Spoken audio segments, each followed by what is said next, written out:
I'm Dr. J, and welcome to 5-Minute Fridays. I have a background of a master's in human performance and applied sports science and a doctorate in sport and performance psychology. This week, we're going to talk about self-confidence.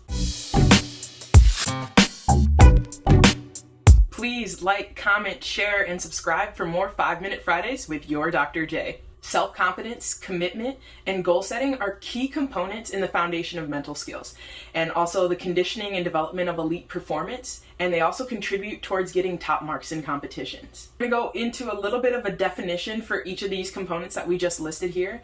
When we look at goal setting, it's the process by which individuals establish objectives or goals that provide them with direction and the motivation to achieve an end result. All right, when we talk about self-confidence, we're talking about self-confidence refers to a feeling or belief in one's own abilities and personal goals.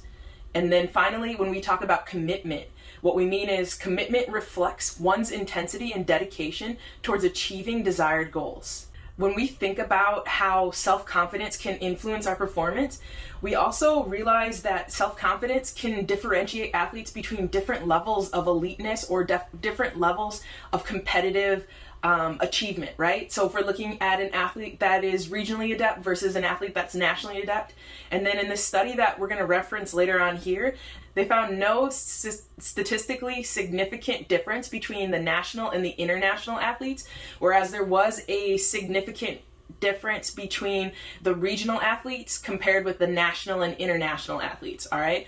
And so what they used to determine this difference between these athletes was they used this questionnaire, which is called the OMSAT, right? And the OMSAT measures 12 different psychological variables, which are divided into 3 groups, which we'll go over right now, all right? So our foundation skills, which we mentioned, are self-confidence, commitment, and goal setting, all right? Then our psychosomatic skills are going to be stress control, fear control, relaxation, and activation. And then finally, our cognitive skills include focusing, refocusing, imagery, mental practice, and competition planning. And in this study, they utilized Canadian and Czech athletes, and these were male and female athletes from regional settings to international settings and to national settings within a variety of sports.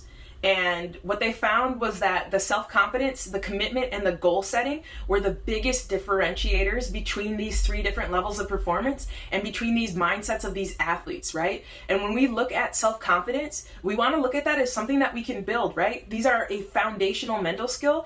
This will interact and it will interplay with all of our skills as we work through our competitive and athletic pursuits. So when we start to break down these pieces of how to become more confident and how to gain that self-confidence, we first need to see ourselves as competent, committed, and capable of what we're aiming to do. Then we also need to remind ourselves of our best performances, our best training, our best experiences, and even our best focus in our everyday pursuits, in our athletic pursuits, in our performing pursuits, and even in competition and other areas of our life where we might have had that success or we might have had success period, right? We need to remind ourselves of these pieces. And then also, if you've done well before, you can do well again, right? These things are repeatable and we're capable of repeating these things. And this is something that you're going to have to remind yourself of, is that you are capable of repeating that success you've had previously. Also, confidence and composure can be enhanced by knowing that you've been there before or you've done well before, right? And that's where that memory and that previous experience comes really important to have right at your disposal to utilize as a means to remind yourself and to build that confidence.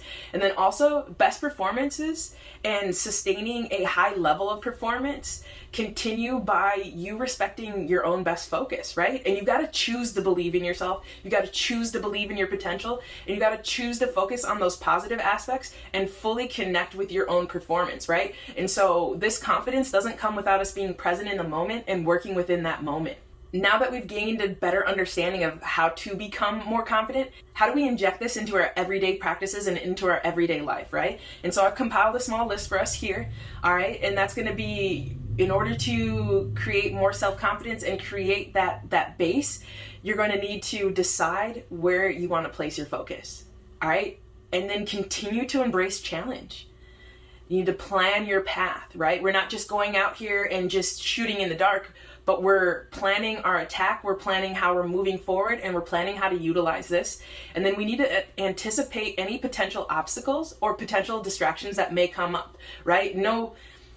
no attempt at something great or no great effort comes without any potential obstacle or any potential distraction. And that's not to say that it's impossible to achieve. It's not impossible, but it may be difficult, right? And we need to prepare for that potential difficulty that may arise, all right? And then also create a backup plan that will help you refocus and get back on track if needed, right? And so that you're prepared for every potential thing that could arise as you pursue this, right? And this will help you become more confident because you've planned an A, B, C, D, E, F, G, right?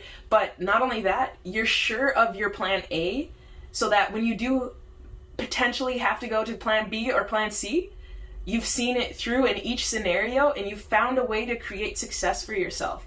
And so my biggest encouragement for y'all is to keep believing the story and keep believing in your commitment so that you can become confident in these pursuits and continue to put in the work so that you are confident in that work and you know what that experience should be like and that experience should feel like. Thank you for joining me for this 5-Minute Friday. If you have more specific questions, please do not hesitate to reach out. Once again, I'm Dr. J, and thank you for joining us for this 5-Minute Friday. Please join us in a couple of weeks as we look at another performance-based theme. And as always, be refined by the grind.